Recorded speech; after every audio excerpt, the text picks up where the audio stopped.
Welcome to the Hessian Scrum podcast. I am your host, Raphael, and for today's episode, we have a very special guest. It's Rob Miller from the band Talk Ross and formerly Amebix. Rob, thank you a lot for accepting our invite. Raphael, it's a pleasure. Thanks for calling me in. So, how are you doing? Very well, thank you. Here on an unusually sunny morning on the Isle of Skye in northwest Scotland. So it's a good day. It's been raining constantly for the last few days here, and there's just been rivers of water coming down from the mountains. So yeah, it's a good day. Today is a good day. Oh, very nice. Okay, so I would like to start with your early days in music. So, how did your journey begin here? What were your early influences? What were you listening to? And what led you to eventually making music as well?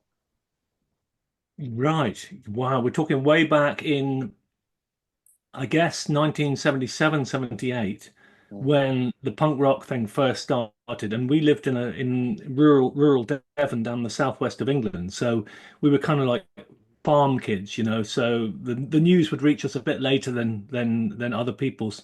So when punk rock arrived, it took a little bit of while to percolate down from London into into the area we were, but it was interesting. And my brother came back from working in Jersey with a guitar and an amplifier, and he said we should start a band. And I was still at school with some friends, so we started off making a little project band called the Band with No Name, after the Clint Eastwood movies, you know, Mm. and playing around the local town halls and things like that. And it became a bit of an obsession, although we couldn't play properly or anything. We just thought it's really good, this idea about being able to play music even without any talent. So we took up our belongings and we moved up to Bristol, hoping that it was going to be the streets are lined with gold and it's going to be a great adventure. And it went on from there, really. I had a little job in Devon, very part-time as a journalist for a local newspaper when I was 16. And I was writing up the local bands, and also there's people like Crass and the Cockney Rejects and Stiff Little Fingers, bands that were coming to Plymouth near where we were. So I had a little thing called Rob's Review. So that allowed me access to some of the bands as they arrived. And I gave a demo to Crass, who took one of the tracks called University Challenge and released that on their first Bullshit Detector album compilation of really bad musicians from all over the UK. But that, you know, when you're young, any little spark of enthusiasm, it becomes a fire. So that sparked us off. We thought, we're rock stars. We can do this. You know, we've had our shit song on Bullshit Detector. So we head to the city, and then we'd saved up money, made our own recordings, and passed them over through the sort of crass camp, and they started to put stuff out via Flux of Pink Indian. So that was the early days in Devon, and then moving into Bristol and getting involved in the squatting scene there, um, living a very street life for about 4 or 5 years, and then moving out into the countryside outside. Mhm. Okay, and one thing I wanted to get into is the fact that your music, even in its early days, was quite distinctive from the punk and hardcore punk that was popular at the time, right? Both in terms of both musically and also thematically. Because if you look at Arise, for example, it's not quite the lyrics are not quite those typical protest political lyrics that were popular at the time. Even though there is a bit of that, I guess, to a certain extent, but overall it has a more, let's say, almost like mythological, epic ring to it. So can you talk a bit about that? Like what inspired you at that time, and why were you led in this different path? Before we moved to Bristol, we lived in this manor house with our drummer, Martin, Mm. and it was on a Saxon burial mound on the edge of Dartmoor. And we started to develop a different sort of lifestyle than the other people around us. So we'd be at night time, we'd be practicing with our band, and we'd go to sleep during the day, and then we'd wake up at night and we'd start this again, and we'd get some food and do this. So we lived a nocturnal existence, which put us outside of the normal parameters of societal connection, really. Also, Martin himself introduced some occult elements to the band, and so some of the philosophical side of things, so some reading material, as well as a primary interest, particularly for myself and my brother Stig, in the ancient the stones and the moors and the earth and the telluric currents of where we lived, because I always felt very deeply connected to the earth itself at that deep psychological and mythological level too. So things like Arthurian stories and this kind of mythological fabric spoke very personally to me. So those things were more important as fundamentals than the political sphere, which is always passing and always changing. And in a sense, there's what's the point of shouting about Margaret Thatcher? Because that's relevant for maybe 5 years.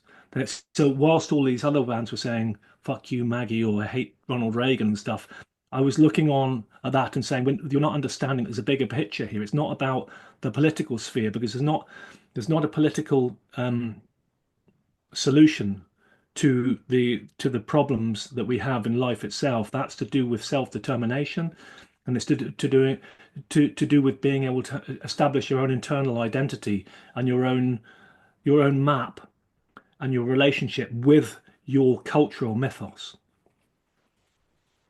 Mhm. So Okay. yeah, so Amebix was definitely this is something that people pick up on, and of course we could say that there was the influence musically of bands like, I'd say people like Killing Joke were very important because they had this psychic energy and force which was quite amazing to us as kids. We couldn't figure out how they managed to manifest this.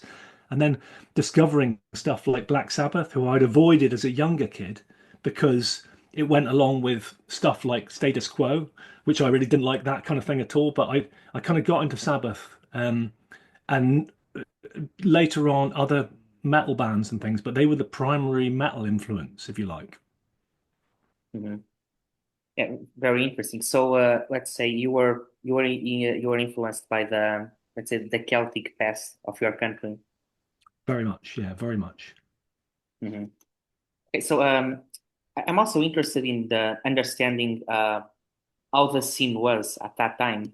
And so you mentioned that you were a bit like outside of the norm, even in your lifestyle. So was the scene in England, did you find it accommodating or welcoming, or did you rather find that you didn't, because of these differences, you didn't quite fit in?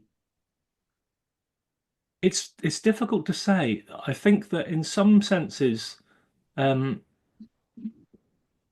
Amebix didn't fit in because of the way we presented within that political punk era, if you like. But because we were so forceful in the way that we came across, I think it won a lot of people over. Well, not a lot of people because the audiences were always quite small. But because you could tell that there was nothing. There was, so we'd be on a stage with 100 people in front, but we really believed in what we were doing. So we transmitted a lot of energy outward into the audience, and people kind of got that. So I think they saw this as a very powerful force. So musically, as a very powerful force, and where we were not musically accomplished and not very eloquent, we were still able to transmit this energetic. So that's in a sense we pushed the door open for ourselves. So you couldn't be excluded because we designed and made our own scene. What we did was we created something unique within an existing milieu, within an existing scene, if you like. Amebix was a different thing that created our own space. Mhm.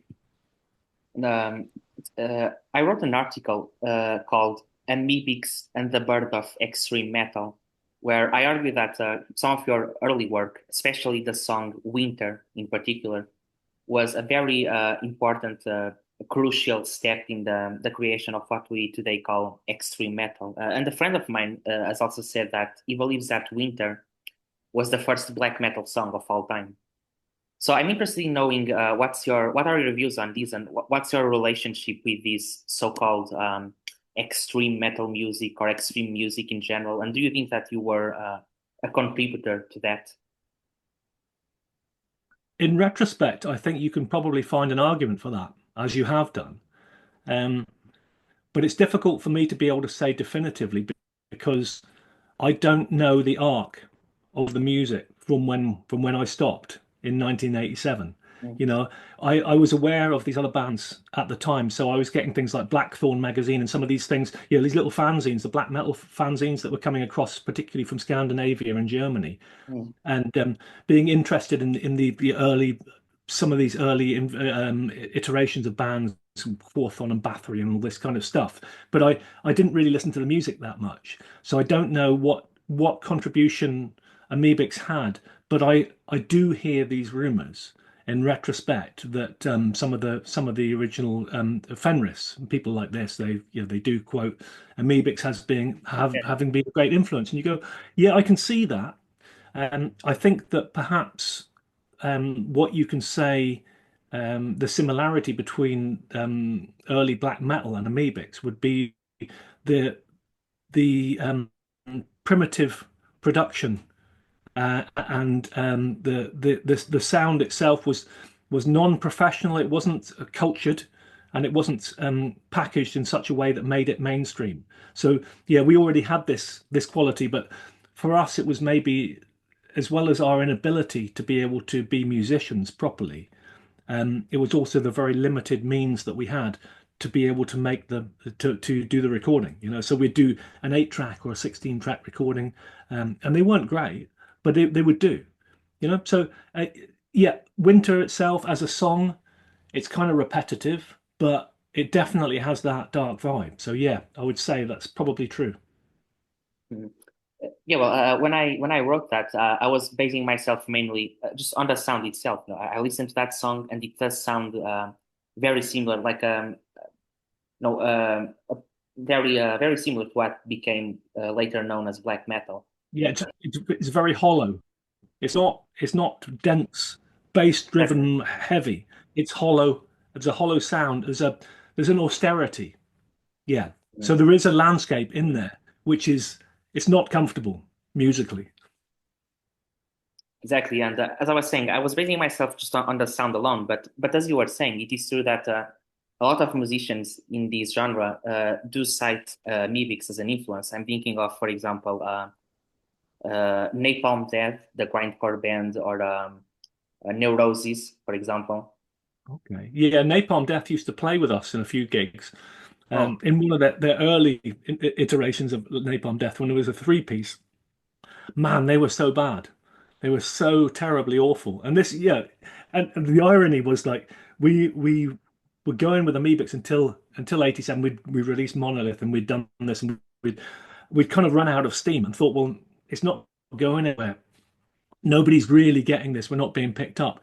So when we stopped, 6 months after that, John Peel, the big radio broadcaster in the UK, championed Napalm Death. So they became huge. And I'm thinking, fuck, these are these are these guys that were really, really terrible back then. But I think also um, he became a champion of that because it was for the musical intelligentsia, if you like. They found it amusing. It's like, oh, there's a band called Napalm Death. That's really funny, and they got very short songs and ha ha ha. So it was like a pet dog on a string for them, this kind of stuff. So in a sense, it's good that Amebix wasn't around at that time because we might have been treated the same way. And I think that perhaps what that did was it channeled people into being more professional and to having to make decisions based on how popular they would be, perhaps. mhm.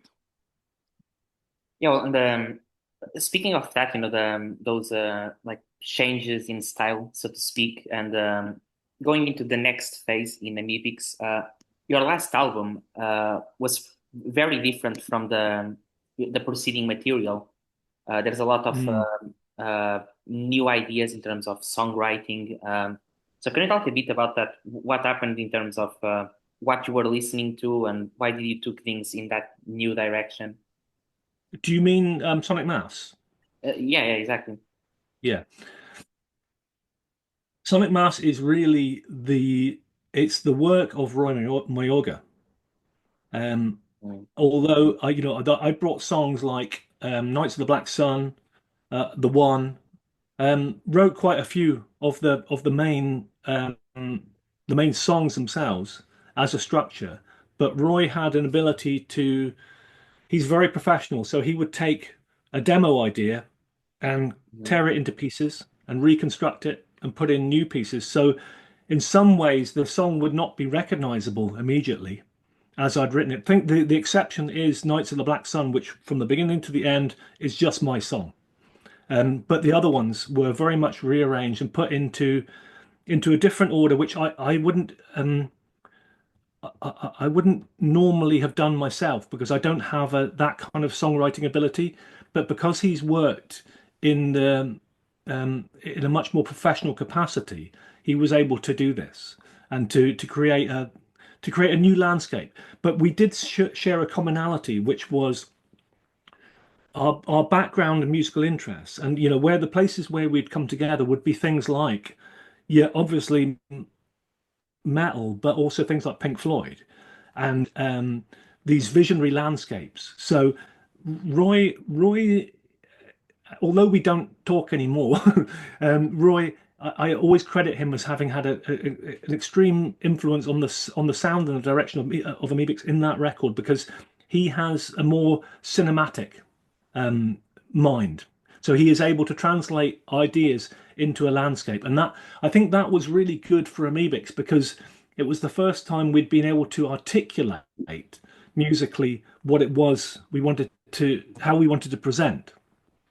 In the early days, things like Arise, if you imagine that with the songwriting, the insights from Sonic Mass, it would have changed that into this very complex, deep, as you say, mythological album, which would have been something.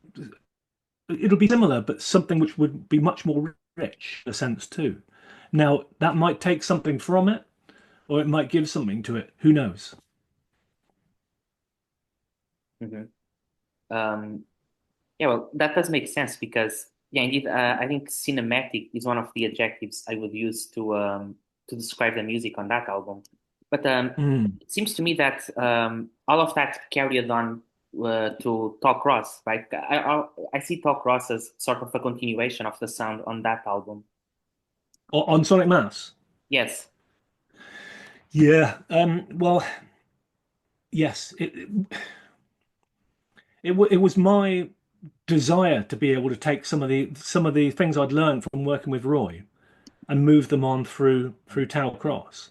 And initially, when I first recorded, the first Tau Cross recordings were made between myself and Roy, where I tried to get him involved. So I went to see him in LA, and I spent 2 weeks with him, and we recorded three of the songs, um, which were eventually rewritten and reworked and put out on the first Tau Cross album.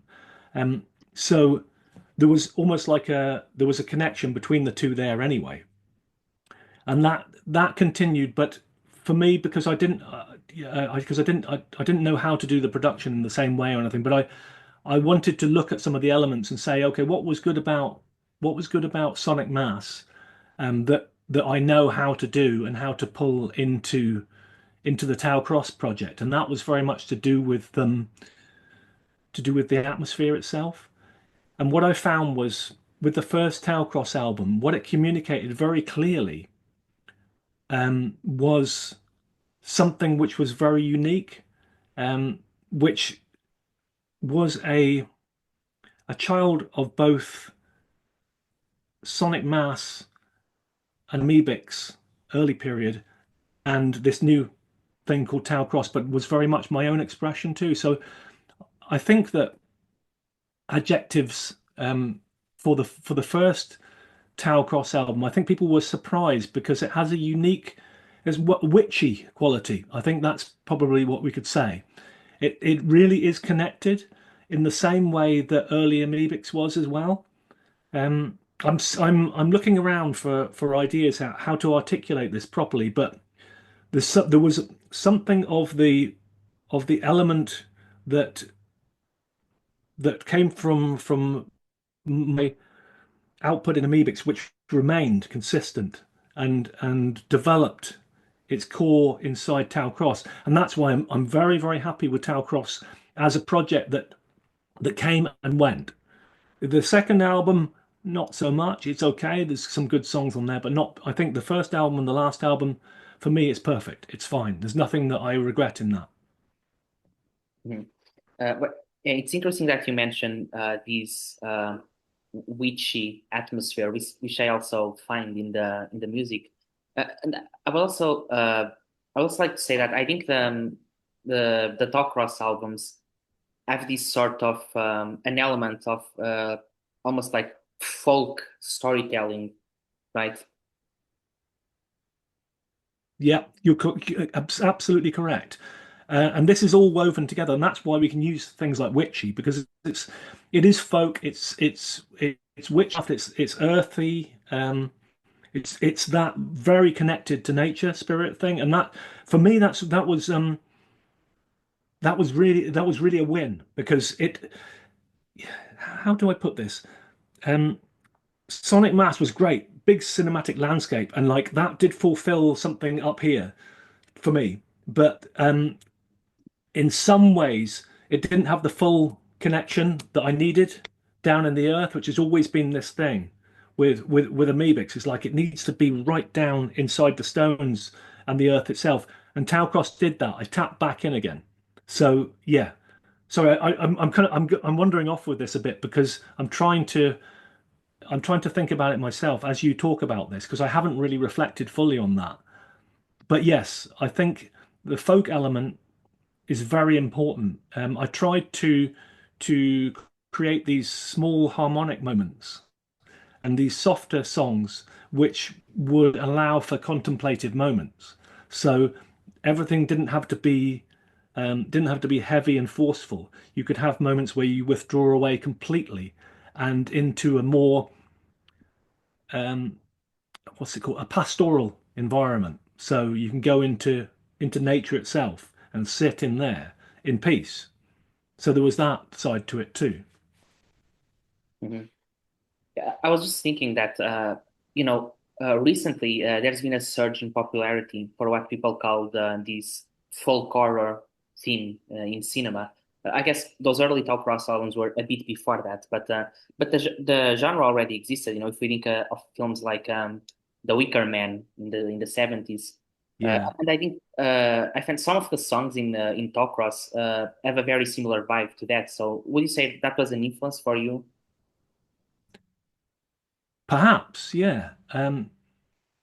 Yeah, so definitely I was aware of Wicker Man. I watched that, and funnily enough, it was filmed just about 10 miles away from here Oh, in a little place called nice. Plopton, and there's up in the Summer Isles and stuff too. And that, yeah, that's a very good point actually that you have, Raphael. There's that. So there was the, but also when Stig and I were growing up, we watched a lot of Hammer horror.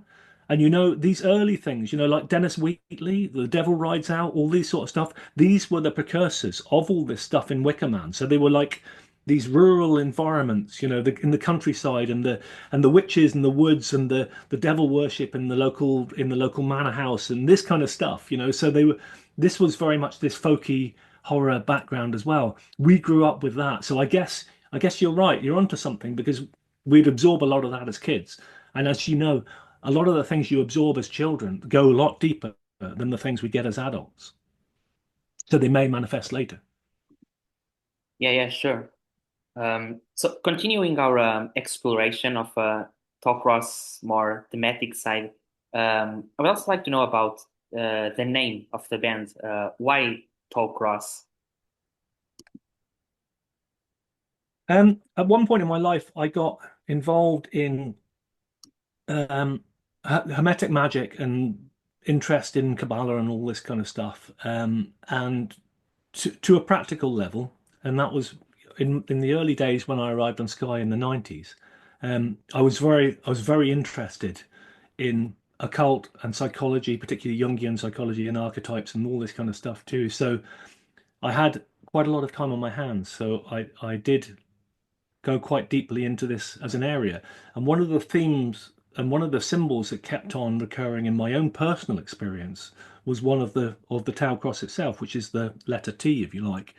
And that led me on to looking into what does that mean? Is that just the Franciscan element of that? Is it the Hebraic sort of like alphabet, Tau, beginning end kind of stuff? Is it these is it does it go back to Sumerian beliefs and things? So it's a kind of it's an open glyph, it's an open symbol, which was available for people to interpret as they like, really. I mean, I would say that it's something that's been around since the Mesopotamian times. So it was a symbol that kept on occurring in my own personal journey. So I thought, well, I'd call it that because for some reason this crops up in mine. So it's my thing in a sense. Okay, I'm glad you brought up the occult because the next topic I was going to bring up was I know that one of your stated influences in Tokros is Gnosticism. So can we delve into that and how it influences your music? I'm thinking, for example, of how the first song in your latest album is called Yaldabaoth, which is one of the names of the demiurge, right? Mhm. Yeah, well, this may be a little bit controversial, but the particular interpretation of Gnosticism, which interested me, was that given by John Lamb Lash, and he's the guy that wrote the book Not in His Image, where it differs from the um, the academic accepted version of the interpretation of the Nag Hammadi is on several different points, but he has developed an entire cosmological view, which I found quite fascinating, and one which I tried to bring into the Tau Cross network as well, to be able to communicate.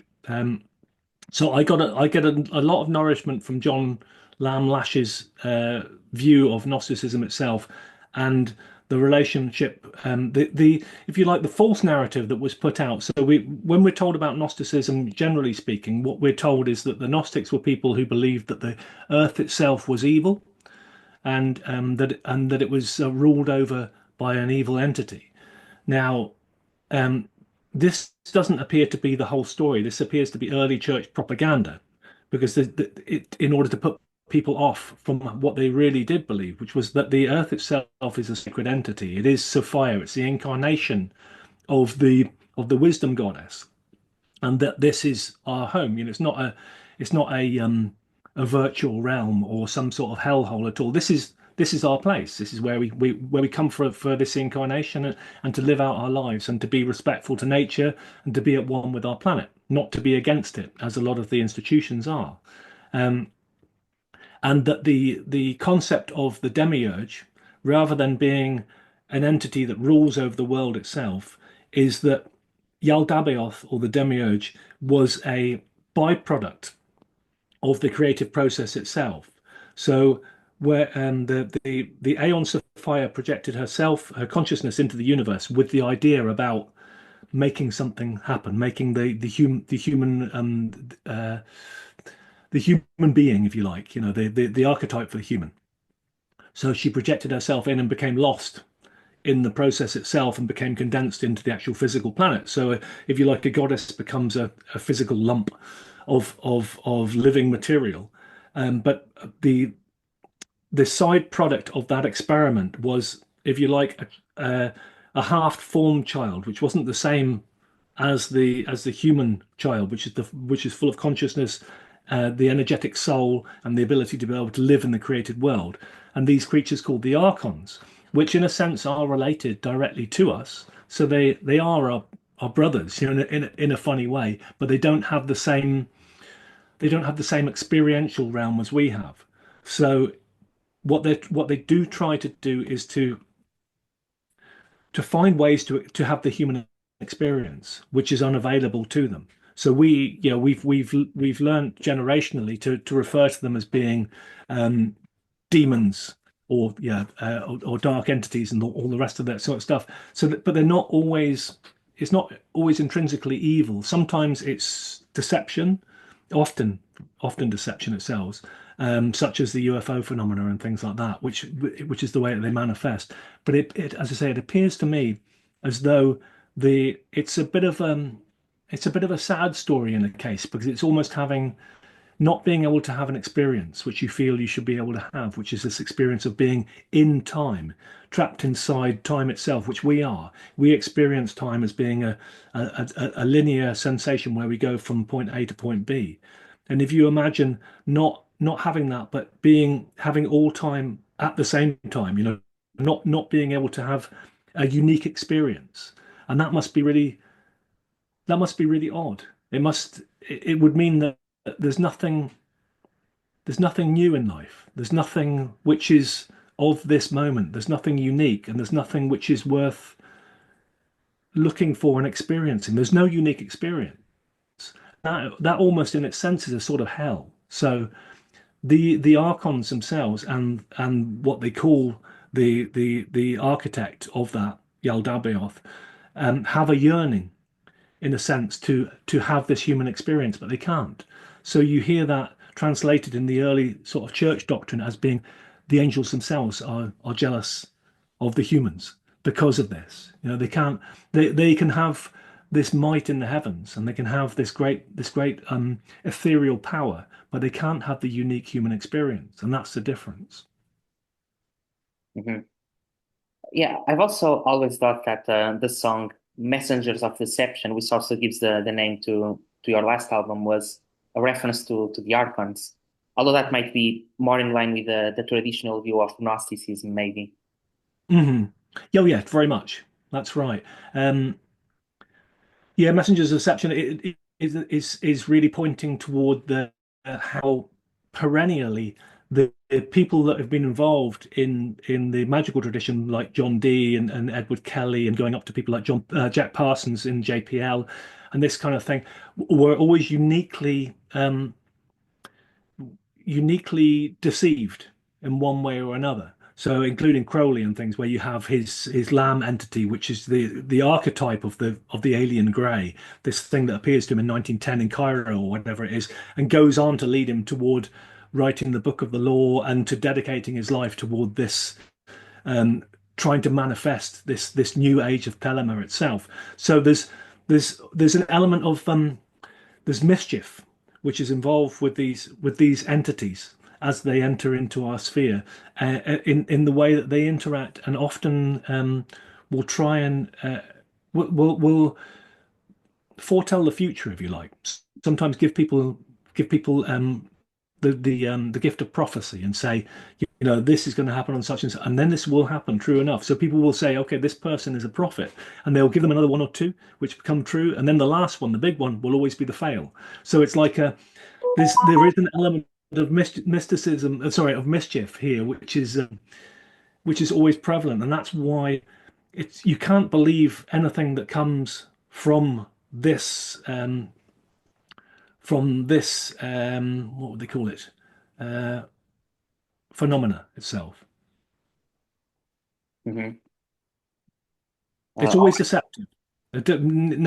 Magic it doesn't seem to ever tell you exactly what it is that you're interacting with. They can they can give you different names and say they're from Alpha Centauri or this or that or the rest of it, but it's not true. None of this is true. And I think that we might be at a point now, particularly in the last 4 or 5 years, where we're starting to come much more around to the way of thinking, which is initially started by people like Jacques Vallée and John Keel to a greater extent in some ways, in that we're not dealing with with a phenomenon which play by our rules at all. It's always deceptive, um, but it's not it's to do with the nature of consciousness itself. So we're seeing something about consciousness, and all we're doing is we're seeing it in symbols. The symbol that we've got at the moment is the flying saucer, and it has been for since 1947 in the common parlance. That's how we understand the phenomena. That's how we come across the phenomena. But it's always changing. So you notice that it becomes more and more complex. So you get lights and cubes and things folding in upon themselves and stuff. You get what you're looking for, in a sense, with the phenomena.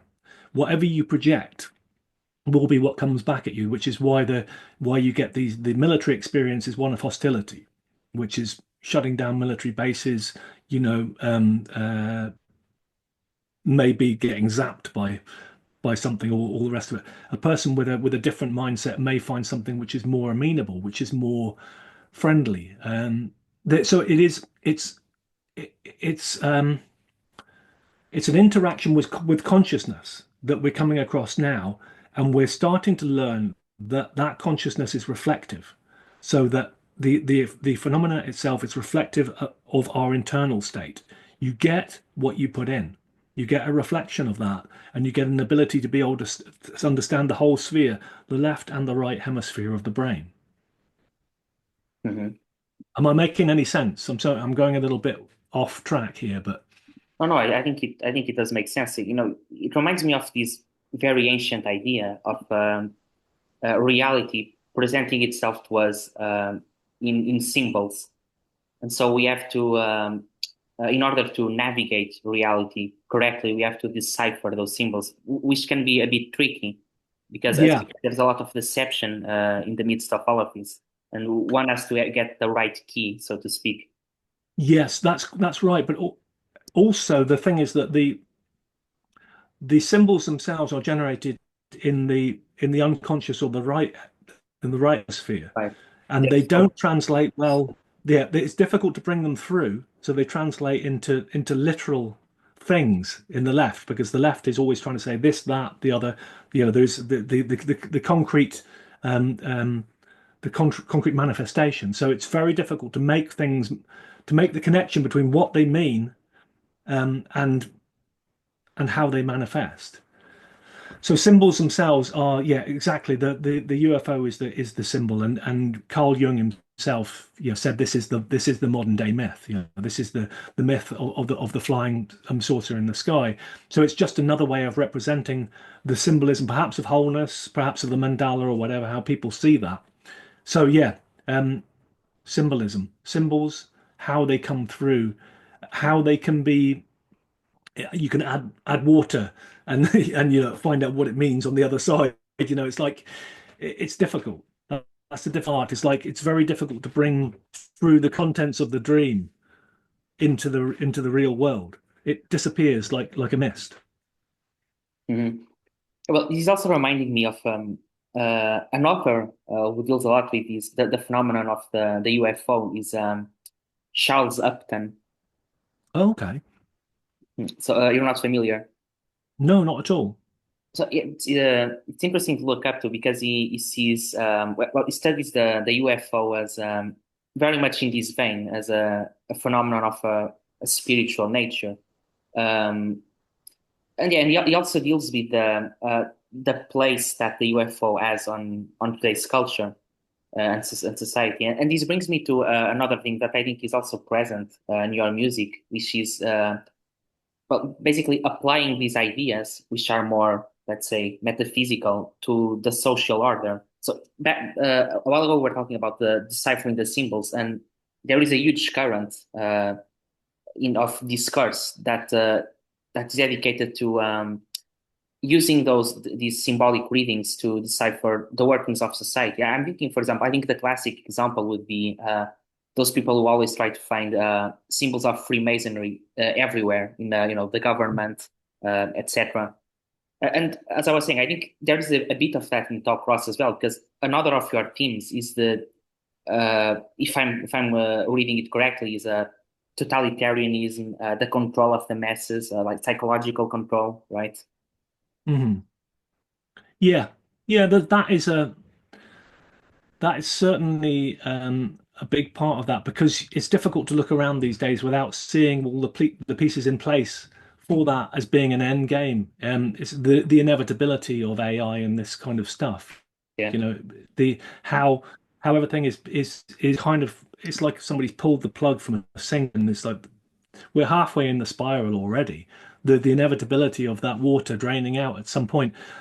So we're, in a sense, we're not really empowered anymore to be able to change the course, because I think we've set our course.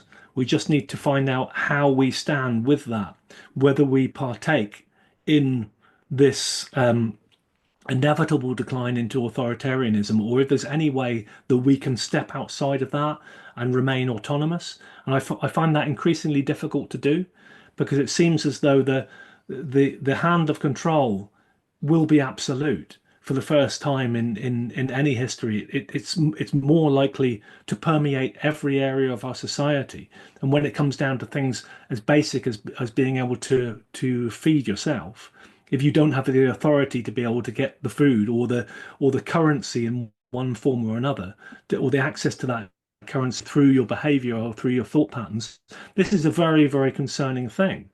But it's so far down the line now that it's almost impossible for me to imagine us being able to come back out.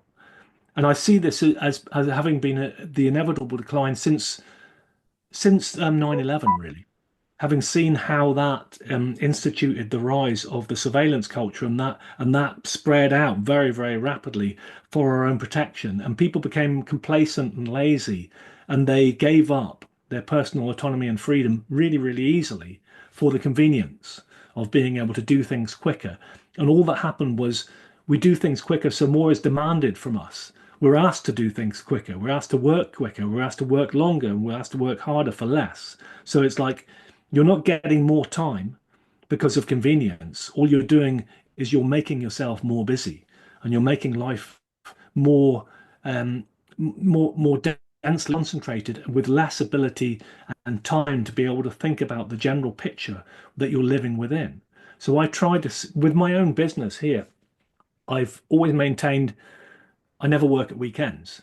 And so many people over the years, they're just like, well, fuck it. If I need some money, I've got to open my shop, I've got to do this. It's like, well, don't do that, because you've got to have a firm base in life. The inevitability of having to make money, to make energy, to be able to translate that energy into another energy, which is food or electricity or whatever it is that you need for yourself and your family. This is a fundamental which we can't avoid, unfortunately, because we live within the material universe. These are means of currency, but they should never become all-consuming. So they shouldn't be the very end of everything. You should say, it's like, to be fair to some of the religious traditions, if you say one day of the week is a holy day, we need to, for those of us that don't ascribe to these particular religious formats, we need to have a holy day for ourselves, which is when we think about ourselves and when we think about our connectivity to nature. And I'm very lucky in that respect. I don't know where you are in Porto, but I live amongst the hills and the trees and next to the sea, and I have a garden here, and it's very easy for me to walk outside, and even when times are difficult, I could just sit and I can listen to the birds, or I can watch the water flowing, and very quickly I can reconnect, and that's so important. Mhm. Yeah, you touch on a very important topic, in my opinion, because I think that one of the shortcomings of early punk music and the social criticism of that time, or well, maybe not a shortcoming, it was just the tendency of the time, was when they criticize totalitarianism and authoritarianism, they focus only on the more superficial aspects of it, like the classic dictatorship, the more like the police state, basically the Orwell model of dictatorship. Yeah, But I don't think we are living under the sign of Orwell. I think we are living under the sign of Aldous Huxley. The type yeah. of dictatorship that is more based on soft power and people being enslaved in a way that is, as you said, complacent and perhaps even maybe unaware in Yeah. some aspects. And of course, the irony is that a lot of people that grew up in that so-called counterculture are the very first people that gave in to that authoritarianism. So they're already in the circuit. And that was one of the observations that has got me into the most trouble is being able to point this out and say, you're the problem, you've become this problem because it's sucked you in and you bought into it. Um, so I do have some Yeah, I have some reservations about the way that people were manifesting their their protest back at the time when we were starting because it wasn't the same thing. And I was cynical about it back then, and I'm even more cynical about it right now because I see that as being, as you point out, it's kind of like it's a distraction from what's really happening. It's like you can talk about Maggie Thatcher and Ronald Reagan and the police state and all the rest of it as though these are real things. And in the real world, you're wearing a mask and you're queuing up to have a vaccination or whatever. You don't realize how insidious these things are and how easy it is for you to be controlled through fear and through complacency and also through comfort and agreeability and these things that make life easier for you. So being told that you're the good person for doing this is addictive. You can say, I'm the good person. Look how good I am. And what I'll do is I'll always keep on wearing this uniform of being the good person. So you know, and I know, and all of my friends know how good a person I am. And I'm not interested in being the good person, as you probably know. I'm not the good person these days. It doesn't mean that my outlook is not for people and for the goodness of all. It's just that it's counter really. Mhm. Exactly. I think those are, crucial observations because, as I was saying, I do think that we are living in or at least marching towards a totalitarian society. And Mm. because if we think of things like, technocracy and this social media, the way everything is interconnected and your info is completely, companies have access to like everything about you. I mean, these are mechanisms that, the dictators of World War II, I think they would never dream with things like this, right? Yes, funnily enough, I think you're right. Yeah, yeah. I think a lot of it is convenience. Um, because we have a tendency to be lazy if we're allowed to be lazy, and if you live in a society which rewards laziness with more with more technology and more means of being even more lazy, then we're in a vicious circle. So if you can go and give a thumbprint to a machine to get some food out of it, or give a face scan, and that's fine. It's like it's a version of the reward. You're being rewarded for doing these things, and you're not. You're just falling further and further into the structure itself. But yeah, I don't know. I don't know where it's going, and I don't like to project just a dark scenario onto everything because surely there must be some way that we can maintain our humanity within this, because otherwise it's too big. It's just too large and too intimidating for us to do anything about. Because I can't find a way to fight this. The only way that you can do it is to try and step to one side and not partake as much as possible. It's almost like just give as little energy as you can to this. And you can't avoid giving energy to it, but try not to give any. It's impossible, but, you know, perhaps.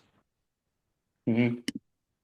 Yeah, well, that sounds reasonable. Yeah, and that sounds like the punk response, right? I'm not sure if this is your view of if this aligns with your views as we were discussing earlier. But for example, the author I mentioned previously, Charles Upton, regarding this question that you raised about where this is going to, he identifies all these. He comes from a more, let's say, traditional, orthodox perspective in spiritual terms.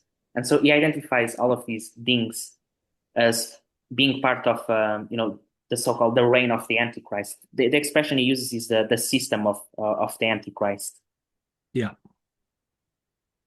Okay. Mm. So sorry, I didn't understand the question there, but you're explaining Charles Upton and the way he looks at stuff, yeah? I was just asking if this is if you agree somewhat with this. Yeah, I mean it's interesting to use the phrase Antichrist as well in regard to the Peter Thiel, the controversy with him at the moment, where people are looking at him and going, is he the Antichrist? Why is he speaking in this funny way about stuff? He's the guy in control of all this, but he seems to be presenting as though he doesn't like where it's going. It's like there's a mixed messages going on here. Um, Yeah, I wonder about that. I couldn't, I wouldn't know what to say about that really though. Um, I'll have to read this Charles Upton fellow and have a look at what he says. Okay.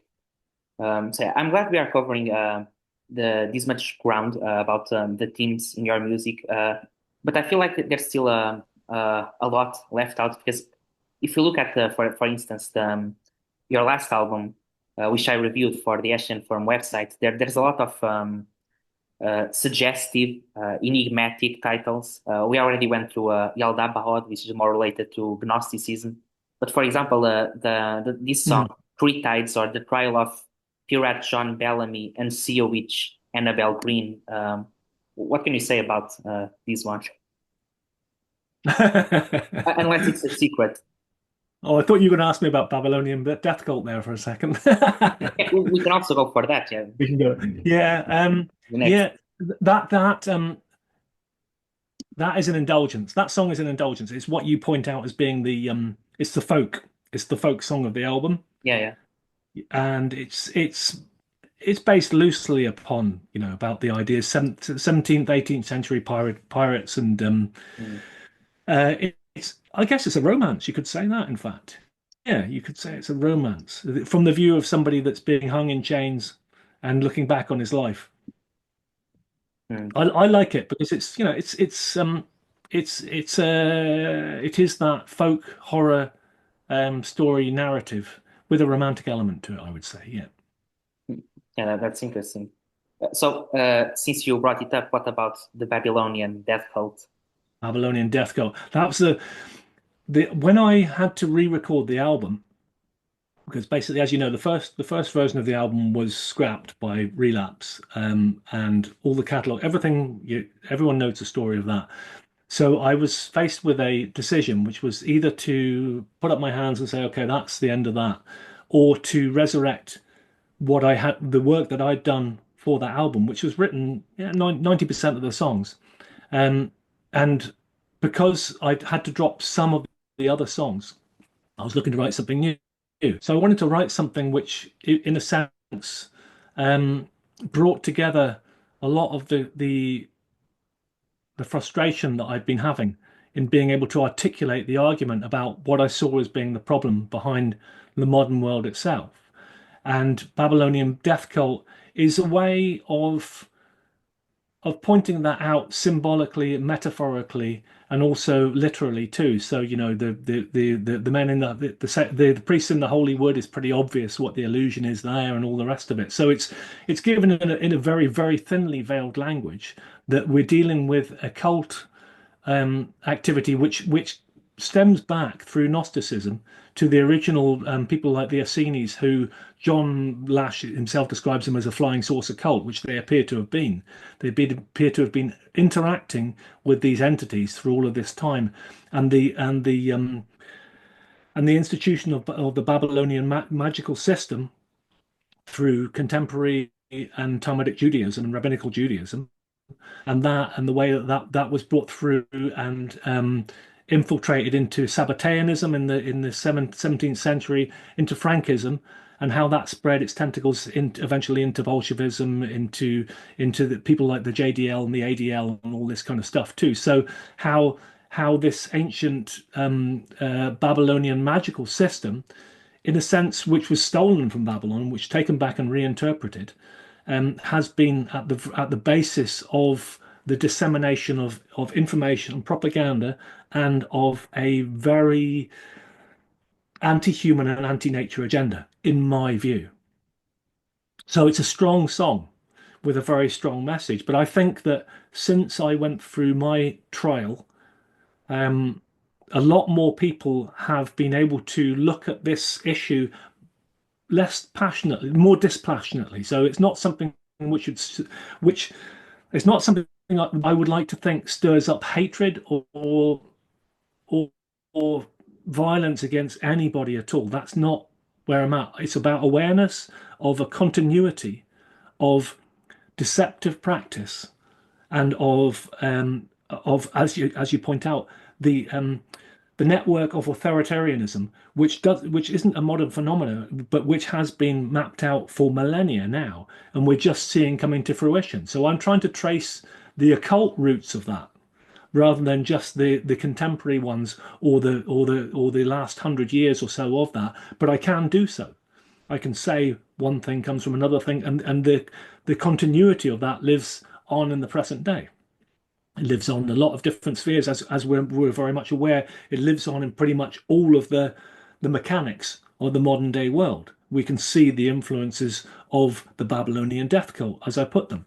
So that's where that is. It's a very deep song, and it encapsulated my frustration and my internal anger with being silenced for having just put my small finger in one direction and said, I've got some questions. Excuse me, I've got a question.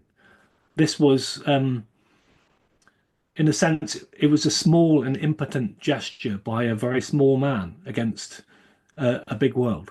Yeah, Okay. to continue what I was saying there really was I I'm kind of frustrated these days because of people do make a lot of accusations. They say, that I am, I've got a very fascistic mindset, or that Rob Miller is a Nazi and all this kind of stuff. And that's not the truth of the matter at all.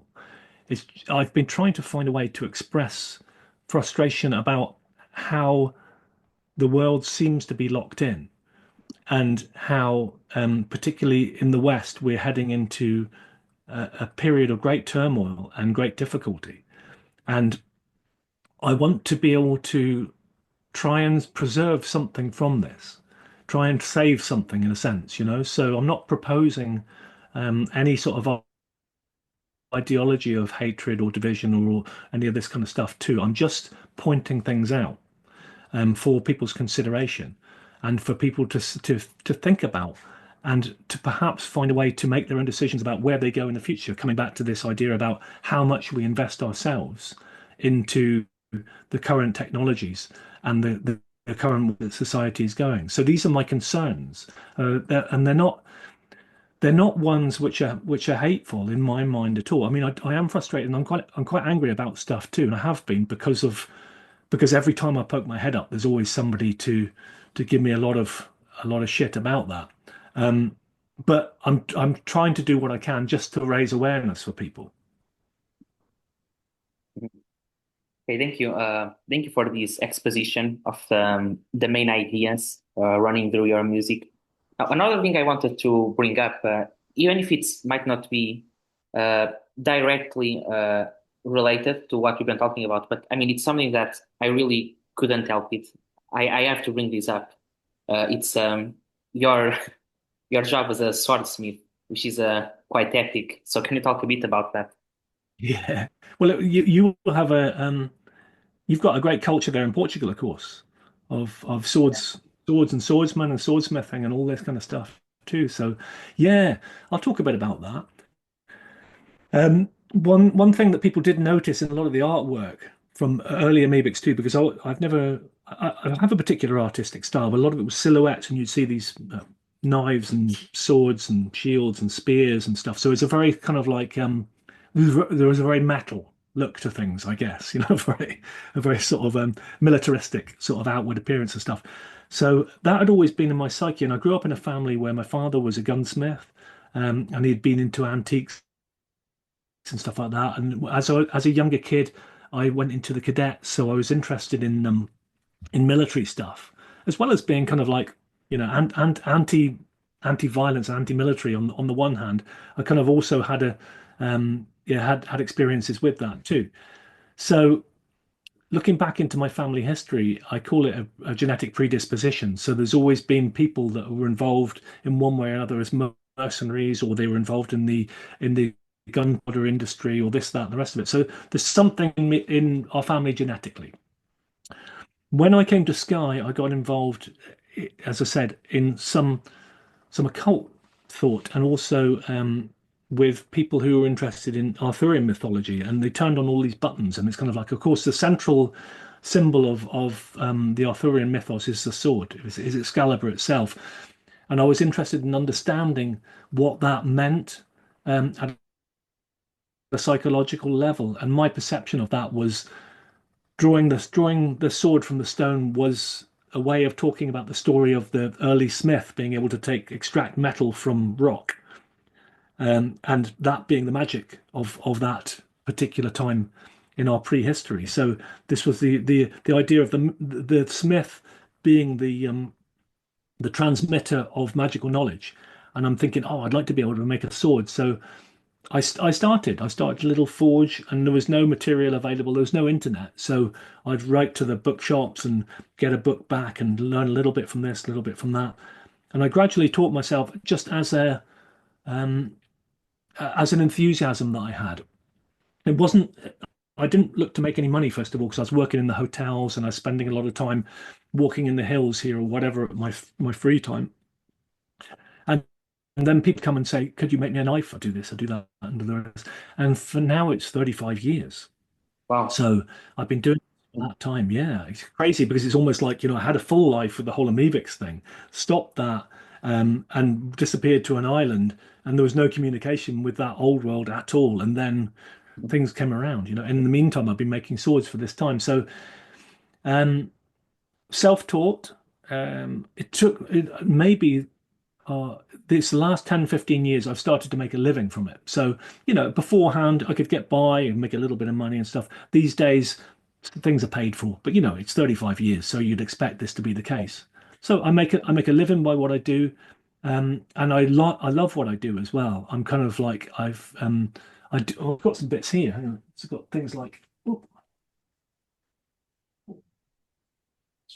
so I make all the scabbard work and things like that too. So I've got this Mm. is for some garnets inset into this piece of Saxon scabbard and all, do all the leather work and the fittings. And so everything is done Very here. nice.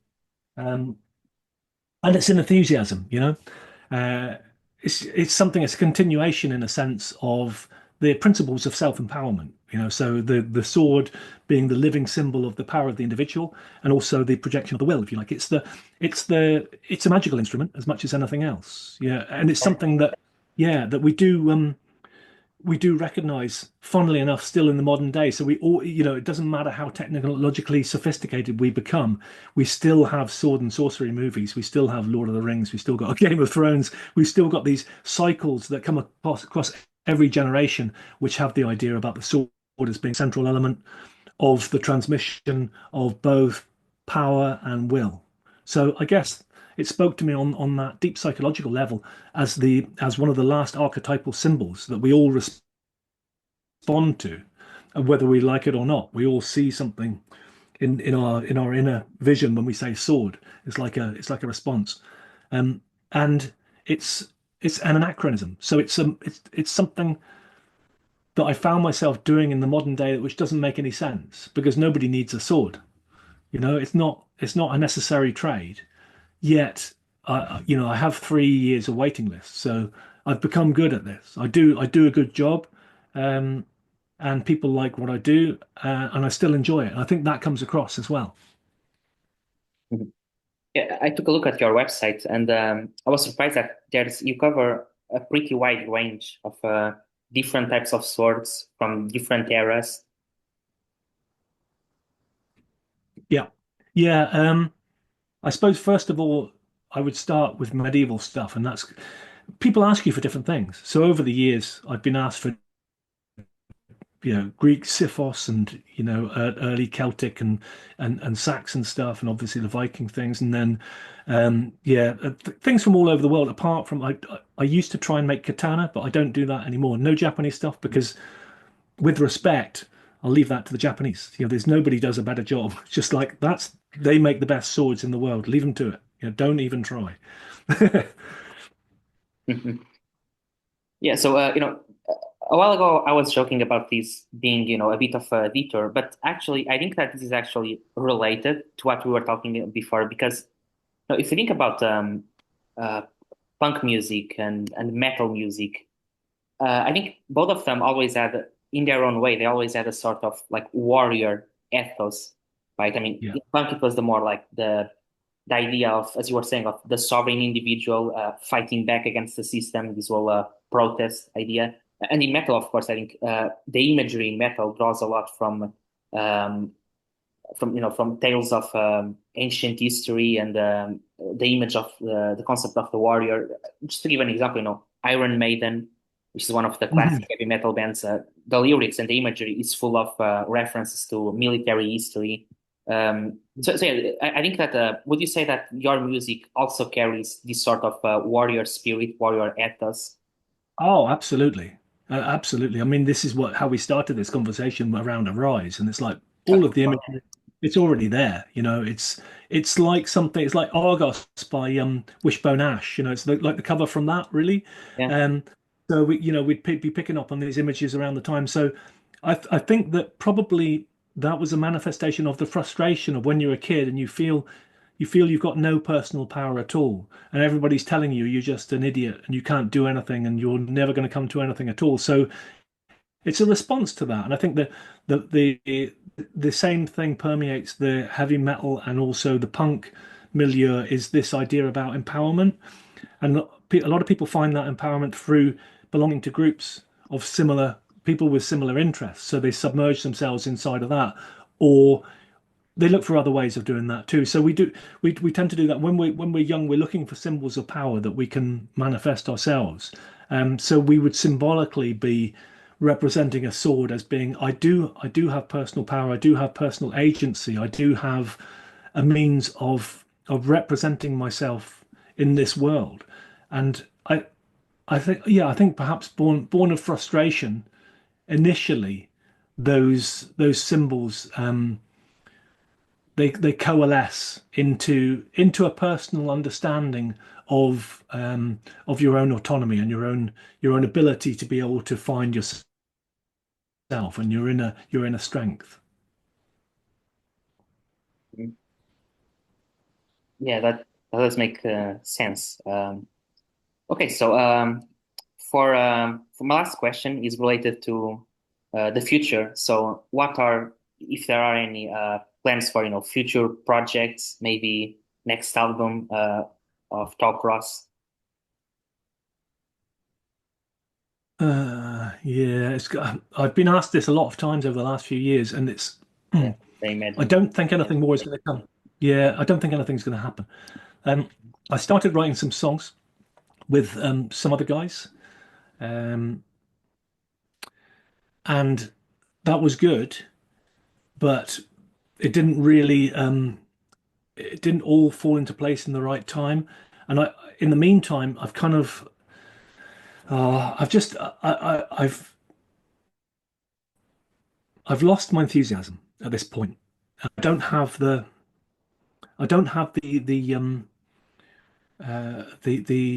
uh, what is it, the inspiration.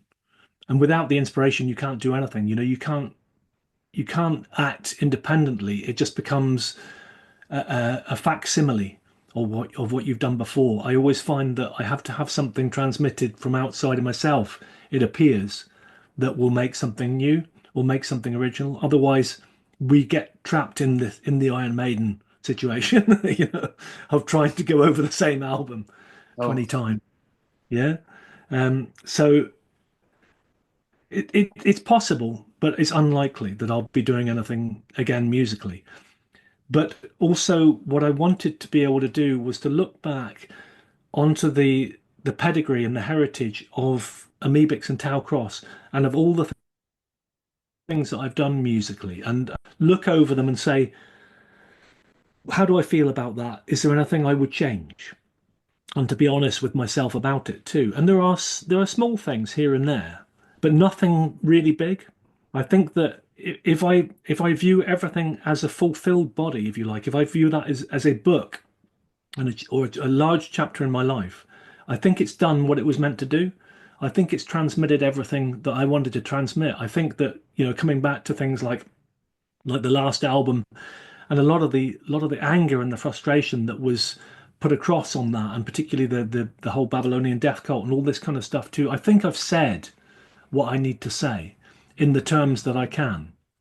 I don't think there's much more that I can be helpful with if I have been helpful at all. I don't think I've got any more insights that are ones that I could put across to people and that I could communicate properly at this point in my life. So I'd kind of want to wrap that up and say, this is my body of work. Judge it on its own merit. See what's in it, what's good and what's bad, and I don't mind. I don't mind. But personally speaking, I'm really happy with it. Highlights from from that time. It's funnily enough, when you talk about winter as well, it's like I never really saw that as a thing until Roy Mayorga said, "Oh, we've got to re-record winter." And I'm thinking, well, what was so special about winter? And now I look at it and I go, yeah, you're right. There was something special about that. Not musically, but there was something special and unique about the whole atmosphere that projected and that allowed access to. And it was the beginning of the journey for Amebix, which broadened, widened, and deepened the psychological and mythological perspective of that journey. And that in its own way tripped across from the occult, the sort of broadly Rosicrucian, hermetic leanings that I had in the period of Sonic Mass, transmuted to the more phenomenologically based ideology behind Tau Cross. And as you quite rightly point out, all the folklore. It's almost as though I've I've lived a life through the music which has been very full and fulfilling, and which has hopefully communicated some ideas, and it's given me some ideas along the way too. So it's given me pause for reflection. There's nothing I regret, um, and and I would present it as a body of work to anybody and say, take what you like. I'm happy with that. Very well. Okay, Rob. So once again, thank you for this moment. My pleasure, Raphael. Thank you for the interview as well. I don't get very many interviews these days, and it's nice to elucidate some ideas and also to talk to somebody who is invested at a deeper level in the music, because obviously you think a lot about how you interpret and how you go into this at a depth, and that's always a great quality. So that's appreciated. Thank you.